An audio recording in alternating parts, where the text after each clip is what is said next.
I knew the funeral had started when the CFO called the pension freeze a small blip. He said it in the same tone you'd used to talk about a printer jam. Not a word about the 3 decades I'd put in, building stratagrowth from 2 folding chairs and a space heater into a publicly traded juggernaut. Not even a call. Just an email.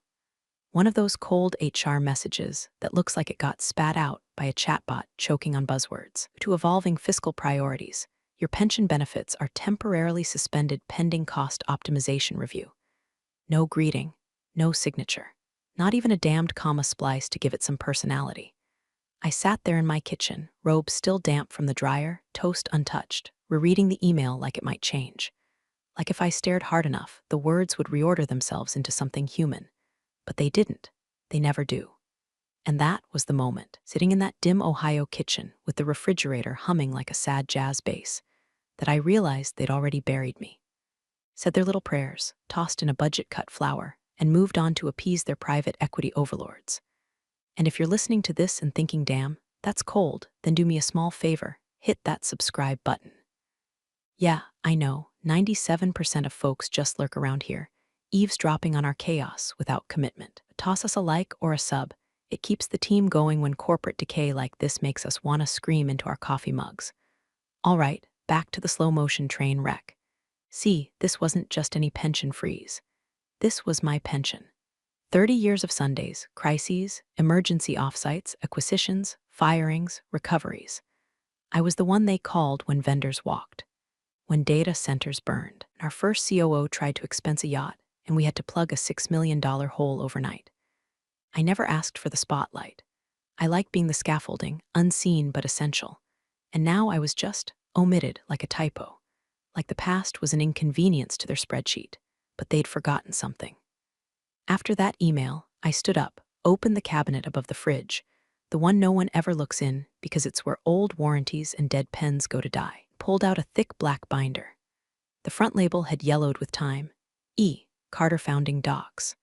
I blew off the dust like I was waking the dead, flipped past the incorporation filings, original team bylaws, early equity splits. And then I found it, Clause 14D.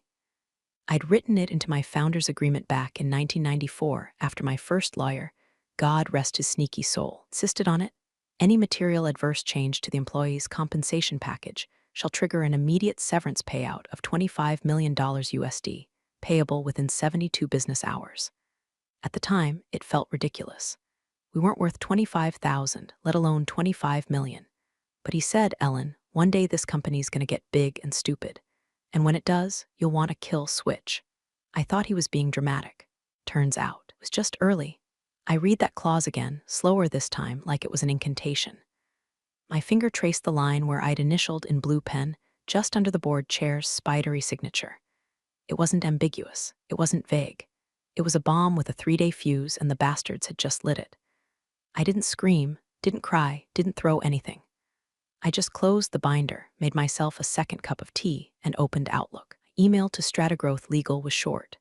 No drama, no threats, just a subject line, Clause 14D, activated. I didn't expect fireworks, but I knew this much: they'd stopped seeing me as a person. They forgot I'd helped build the foundation they now stood on. They thought I'd go quietly. They were about to learn that legacy doesn't vanish just because you stop including it in your PowerPoints. And that some contracts, especially the ones written on sweat and spite, never expire. Clause 14D wasn't just words on paper, it was the quiet snarl of a forgotten god. I stared at it, printed in that clunky old serif font, tucked between dusty pages of a contract no one in the new regime had ever bothered to read. The wording was perfect. Not legalese, not bloated, just surgical precision.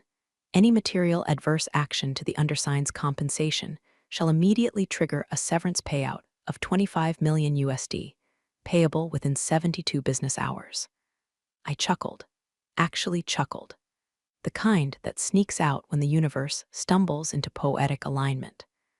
I remembered writing it with Bruce, the original company lawyer, back when the office was just 4 of us, and a fax machine that screamed like a demon every time it worked. He'd said, "You're going to get screwed someday, Ellen.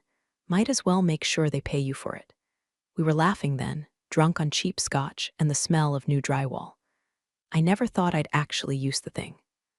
Honestly, I'd forgotten it existed until HR decided I was worth more as a line item than a human being. Clause wasn't tucked in a side addendum or one of those nebulous subject to board approval bullshit writers.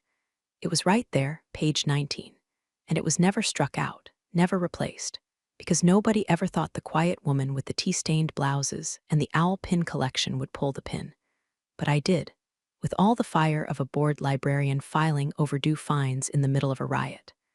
I scanned the page, took a screenshot, attached the original PDF we'd had notarized back in 2001, then typed a short note to my lawyer, Charles Rayner, still on retainer after all these years.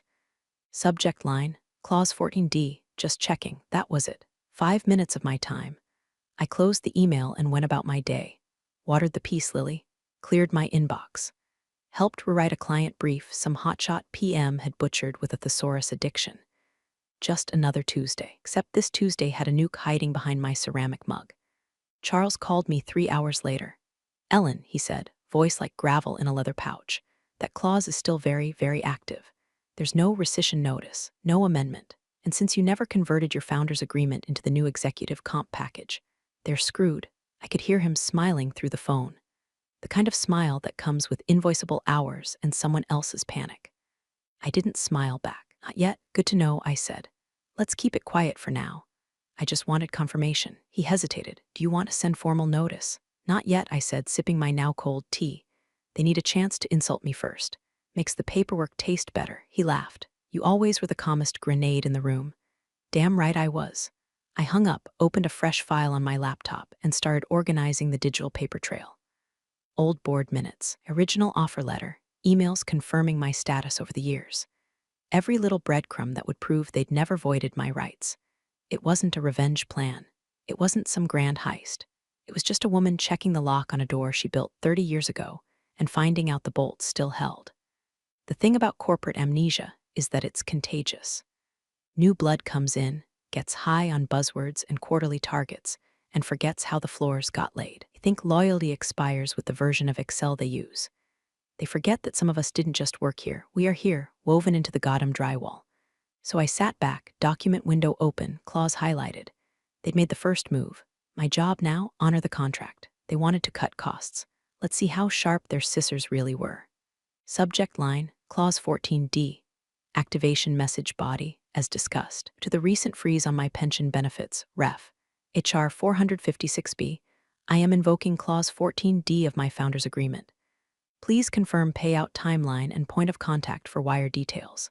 EC, I proofread it twice. No exclamation points. No capital letters. No threats. Just the kind of email that tastes like static, quiet, dull, and laced with high-voltage consequences. Hit send and watch the message vanish into the same system that had just tried to erase my legacy. Then I took a breath, finished my chamomile, and walked into the Tuesday strategy meeting like nothing had happened. The room was full of the usual suspects.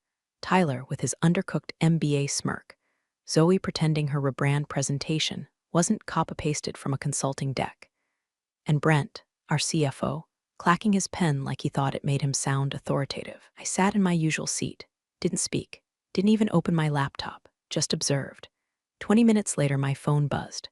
Brent C. B. Collins at Stratagrowth.com. Ellen, Clause 14D is from a legacy doc and was superseded in the 2014 comp restructuring.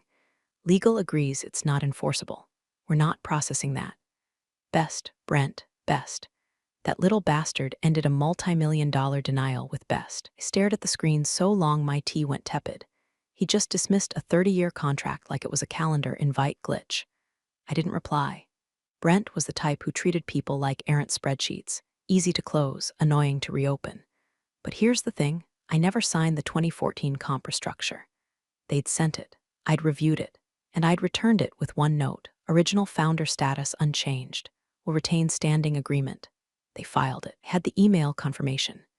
And now someone on their legal team was about to discover exactly how airtight my paper trail was. Enter Madeline, junior associate, fresh out of Northwestern, probably still paying off her student loans. She replied to Brent's email chain, CCing me, probably by accident, with a short, hesitant note.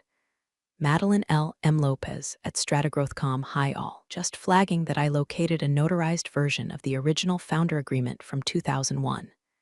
Ellen's signature is present, and there's no formal rescission or override documented in subsequent comp files.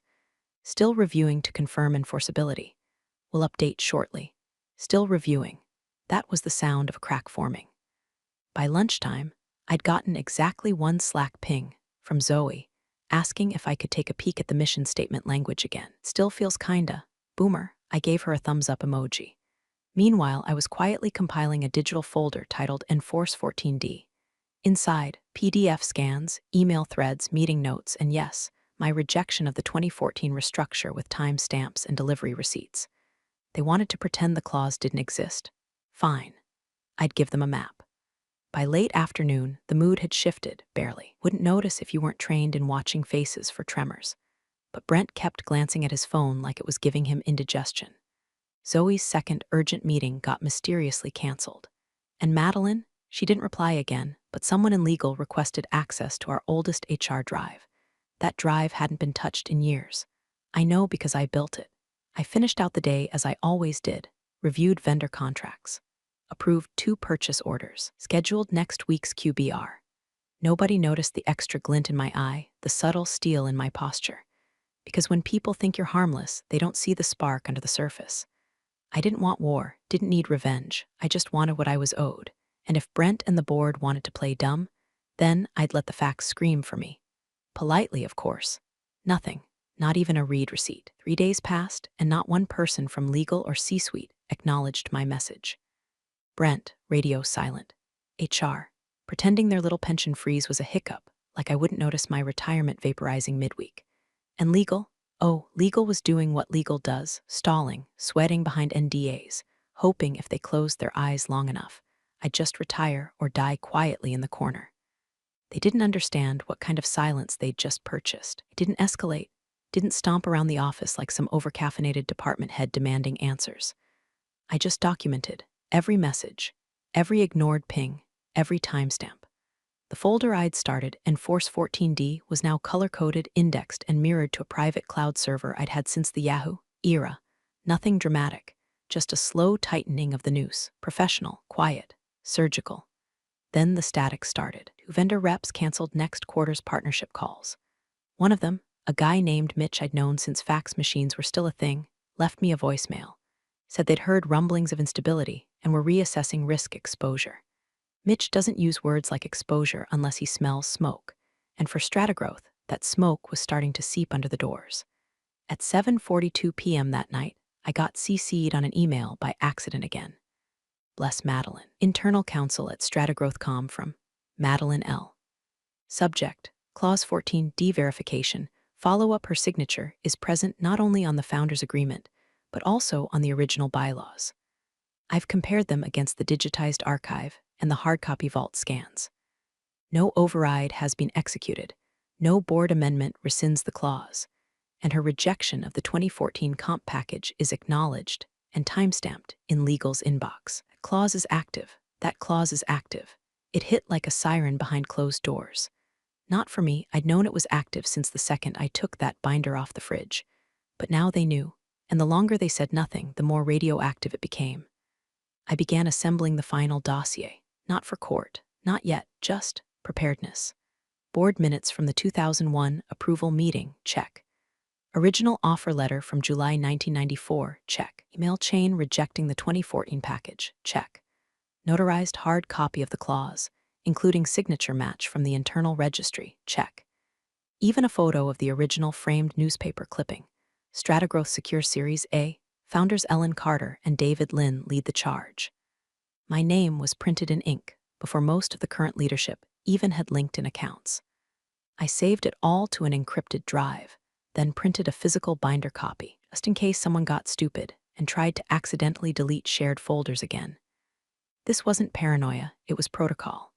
You don't survive 3 recessions, 2 hostile takeovers, and the Silicon Valley ego complex without learning to expect cowardice wrapped in a polo shirt. Meanwhile, at the office, nothing looked different. Zoe still spitballing synergy ideas like a wind-up pitch deck. Brent still sipping green juice and calling it a reset. If you listened close, you could hear it, the tightening, an executive assistant whispering in the hallway, a rescheduled board audit meeting with no reason given, security clearance changes on internal doc access logs, a few sudden out-of-office messages from the same clump of directors who championed the pension freeze. None of them spoke to me directly, but I felt their eyes lingering in meetings, the way they avoided my gaze, not out of malice, or fear they'd see themselves reflected in it. I wasn't angry. I wasn't even insulted anymore. I was focused. They thought they were playing defense. They didn't realize I'd stopped playing altogether. I was simply aligning dominoes, and gravity was on my side. The call was supposed to be routine, one of those glossy finance briefings where executives assure investors that everything's under control while tap dancing around a dumpster fire. I joined in mute, as I often did. Camera off, name labeled just E. Carter, wedged between half a dozen acronyms and guys named Brett with too many vowels in their last names. Brent, our CFO, kicked things off with his signature smug calm, the kind that made you want to throw a stapler through a window. We've identified and resolved a minor contractual inquiry regarding a legacy executive agreement, he said. Minor, like a paper cut. It posed no material risk and has been internally addressed. Internally addressed? That was rich, considering I hadn't received so much as a calendar invite, let alone a response to my last email. But then came the spin. Our liabilities remain well within projection. The leadership team is committed to fiscal clarity and minimal disruption during this transitional optimization phase. They were tap dancing barefoot across a minefield. Every syllable reeked of someone trying to outrun a clause they hadn't bothered to read. I didn't speak, didn't even flinch. I just jotted down a few notes, timestamped the call, and saved the recording. 12 hours later, my lawyer called. Ellen, he said, voice unusually tight, you're going to want to see what just came in. It was an anonymous tip. A whistleblower leak funneled discreetly through his firm's encrypted intake portal. No attachments, just a screenshot. An internal Stratagrowth legal email. Short, brutal, from Brent C. Legal review team subject, Clause 14D, let her push it. She's too old to fight this in court. We stall her out, she'll cave, or croak. Either way, we win. I stared at that line until the screen blurred. Too old to fight this. I'd been called many things in my life, tenacious, reserved, intimidatingly composed, but this was the first time someone had tried to weaponize my years against me like they were a weakness. As if 3 decades of keeping this company upright through crises, lawsuits, staff walkouts, and economic implosions were just an expiration date. I didn't shake. I didn't slam anything. But the shift inside me was tectonic, cold, permanent. I opened Outlook and began drafting. 2. Board at Stratagrowth.com subject. Clause 14D, whistleblower evidence attached. Dear Board, please find attached a screenshot of internal communication from your CFO, which was submitted to my legal representation via a whistleblower protocol. The message in question explicitly details your executive team's awareness of the contractual validity of Clause 14D, as well as an active strategy to obstruct and delay lawful payout based on my age. As a reminder, Clause 14D was confirmed as enforceable by independent counsel and remains unamended and in effect. His correspondence represents not only a breach of internal ethical conduct, but a documented attempt to suppress legal obligation via age-based discrimination. Please confirm wire transfer instructions and timeline by Friday, Cobb. Failure to respond will result in immediate filing of injunctive relief, interest accrual activation, and notification of your financial institution and compliance officer. Regards, Ellen Carter, founding partner, Stratagrowth Inc. I hit send. This wasn't negotiation anymore. This wasn't diplomacy. This was enforcement. By Thursday, I noticed Brent had cleared his calendar for the week. Legal stopped replying to routine messages. The finance Slack channels turned into ghost towns. One director's assistant emailed me directly, asking if I'd be attending next quarter's strategic offsite. I responded with a single sentence. That will depend entirely on your compliance with your own bylaws. And now they weren't just ignoring me, they were afraid of me. Good, let them sweat. Let them pace through conference rooms whispering legal hypotheticals that all ended the same way, with my name on a 7-figure wire. I wasn't bluffing. I was boiling, cold and slow. The kind of anger that doesn't shout, but burns through marble. By Friday morning, Storm was foaming at the edges of their glass tower. I knew things had gone critical when the usual legal foot-draggers stopped replying altogether. Not even a received, reviewing internally canned response. Just radio silence, which in legalese means panic sweat. The kind that stains wool suits and gets billed at $900 an hour. Brent was nowhere. Gone. No Slack presence. No calendar entries. No sign-ins on the access logs. It was as if someone had yanked his cord mid-presentation and shoved him into a non-disclosure dungeon with bottled water and 2 lawyers whispering damage control. They'd escalated to external counsel by then. Some high-dollar firm out of New York that specializes in crisis containment. The kind of people who refer to whistleblowers as information leaks and believe NDAs are spiritual doctrine. But even they couldn't magic their way out of Clause 14D. It was too specific, too narrow. It didn't give room to interpret or stall. The penalty wasn't subject to arbitration. It wasn't to be reviewed by a compensation committee. It simply was. The clause was an axe tied to a tripwire, and they'd tripped it while blindfolded, drunk on their own austerity metrics. When their lawyers finally acknowledged me, it was through a bloated email stuffed with conditional language and posturing. We dispute the material applicability of Clause 14D and assert that its invocation lacks contemporaneous justification. I didn't even finish reading. My lawyer did, and his reply was only 5 words. Injunction request filed. Clock running. That same day, our internal server logs were subpoenaed.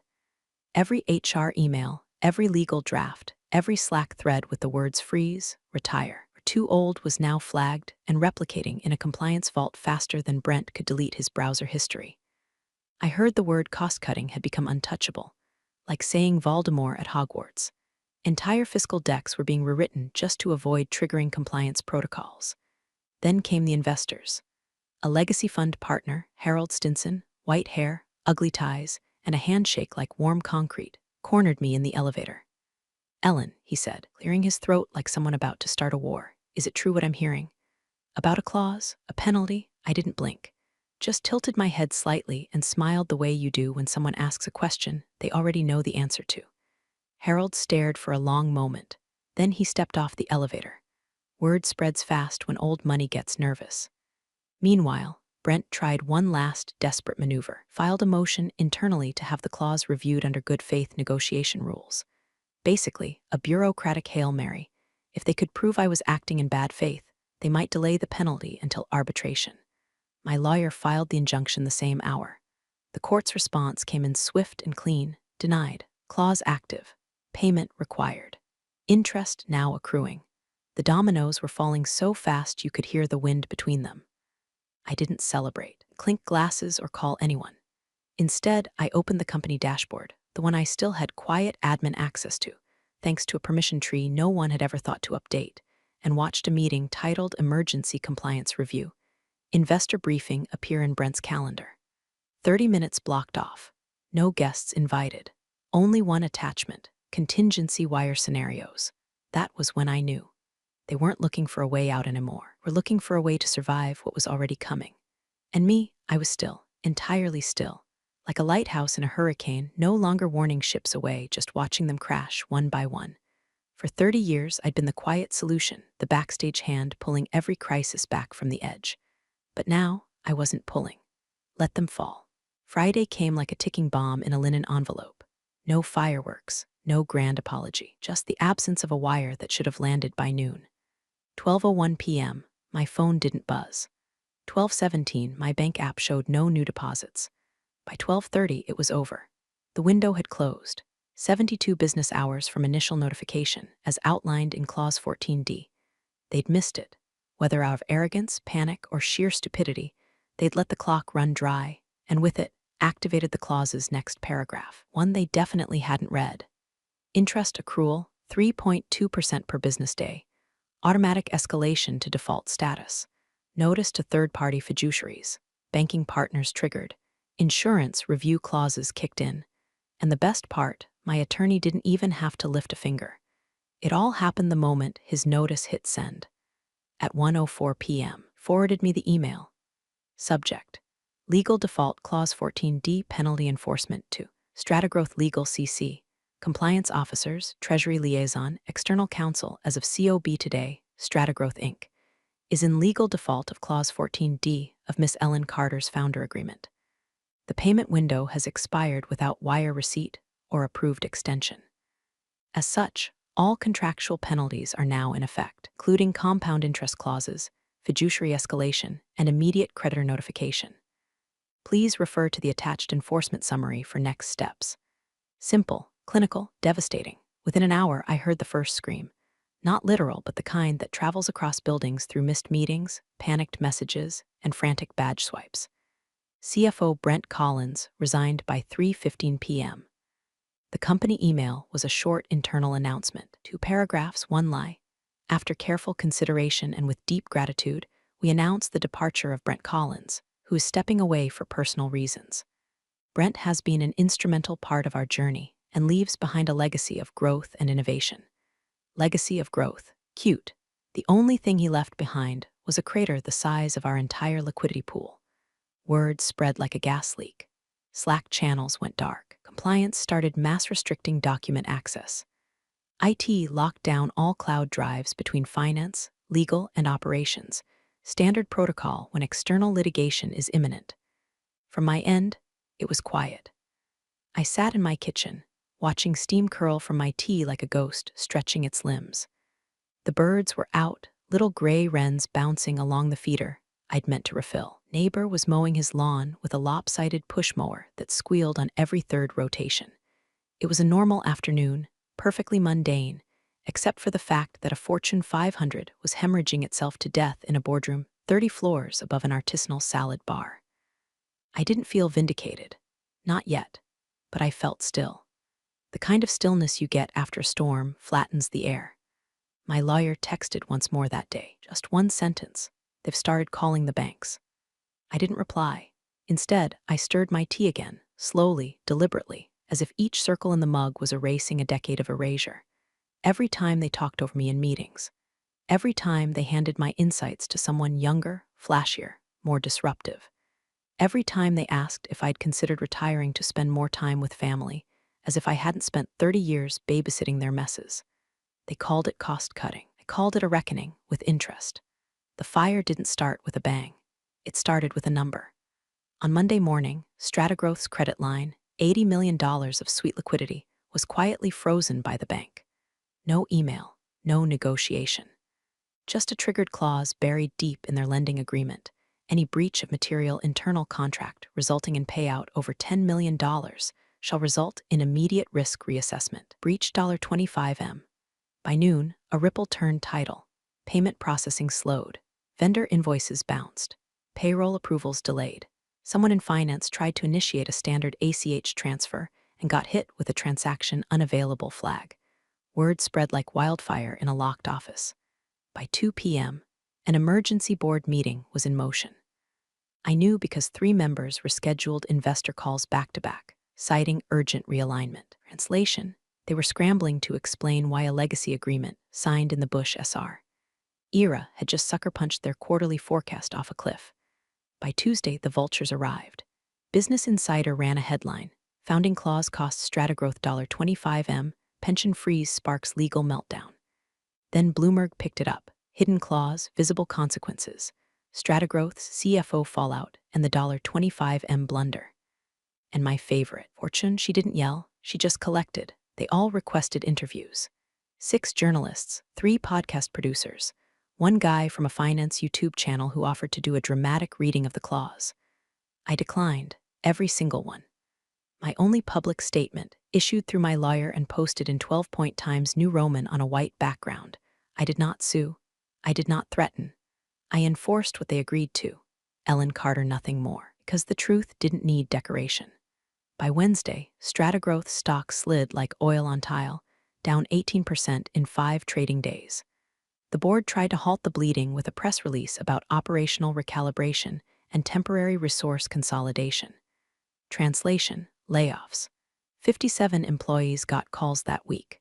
Some of them I knew. Good people who kept their heads down and did the work while execs played musical chairs with efficiency initiatives. They didn't deserve it.